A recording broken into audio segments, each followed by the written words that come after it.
The French philosopher Blaise Pascal said that all of humanity's problems stem from man's inability to sit quietly in a room alone. In this video, I'll be seeing if Blaise Pascal was right. One's room should be a sacred place, a calm refuge from the storm of the outside world. The psychotherapist Alfred Adler proposed that all problems are interpersonal relationship problems. When you are alone, these problems are reduced, unless you take out your phone and go on social media. Now you have problems. That person who hasn't messaged you back, that person who seems to be having a better life than you, that person whose text message can mean many things, but you decide to only focus on the negative interpretations. Your phone can be a source of suffering because it stimulates interpersonal relationship problems. But if you put the phone away, you realize you have no problem. You are simply sitting quietly in a room, alone. Sitting alone without distraction is beneficial to one's character. The mind has less stimulation, so it will try to convince you that you have many things to do and you can't afford the time to sit quietly. Sitting alone brings out the mind's dysfunction. When all you are doing is sitting, the mind will make you feel guilty, fidgety, and uptight. It won't leave you alone. In fact, you aren't alone. You have an annoying roommate who can't stop making you feel guilty and worthless. Sitting alone brings out the worst of your mind and gives space for you to have a profound realization. You realize that the mind is an incessant troublemaker. It feeds off problems, and when it isn't being stimulated, it lashes out. This means the mind isn't a friend. Your mind wants you to worry and stress about the future and beat yourself up over the past. But all you want to do is sit quietly. Who is this you? This you is consciousness itself. You are the being in human being.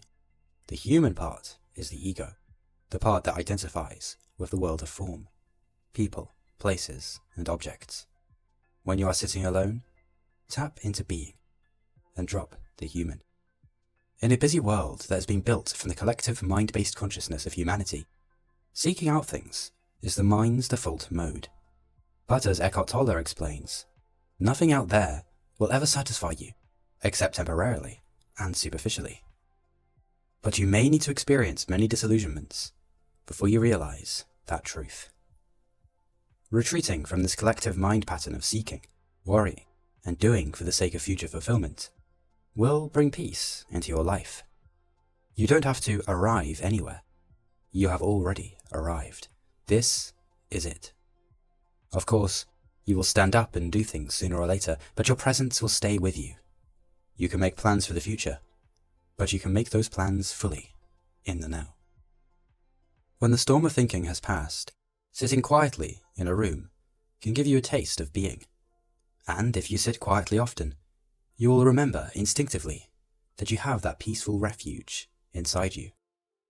It has nothing to do with being alone in a room. The peace you experience with a quiet mind is accessible to you at any moment. When you're in a traffic jam, waiting for the bus, or walking to school or work, you can take a few moments to rest in being. Feel the aliveness of your inner body and listen to the silence that is ever present behind even the loudest sounds.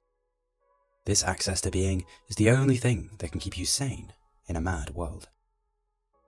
You are either sitting, standing, or lying down somewhere. Wherever you are and whatever you're doing, this is a basic truth. The mind likes to complicate things, but this realization can anchor you into the simplicity of the present moment. You are either outside or in a room, and you are sitting, standing, or lying down. Isolate the moment you are in to just this, in a room sitting. The peacefulness and joy of your being can blossom. There are no problems. Your mind creates problems. Haven't you noticed that when one problem is dealt with, another one instantly appears to take its place? The mind is fueled by problems, but there is no problem in being. Sitting on your own is vital training for interpersonal relationships.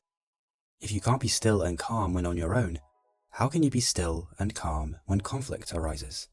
In an argument with another, you feed off each other's egos and react continuously.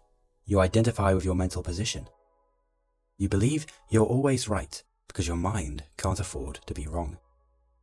If you are wrong, your mental position comes crashing down, and the illusionary self you believe in will collapse. A fully conscious person doesn't identify with the self. As Eckhart Tolle explains, you can't have an argument with a fully conscious person. End quote. It is vital to have a stable inner space and a calm mind. Seneca explained that the mind must be given relaxation. It will rise improved and sharper after a good break, just as rich fields must not be forced, for they'll quickly lose their fertility if never given a break. So constant work on the anvil will fracture the force of the mind. Constant work gives rise to a certain kind of dullness and feebleness in the rational soul. End quote. This relaxation Seneca refers to isn't when you watch the TV, have a bath, or listen to music. If these things are done unconsciously, without full attention in the present moment, these forms of relaxation are means of blocking the voice in our head. See my video, The Background Static, for more on this.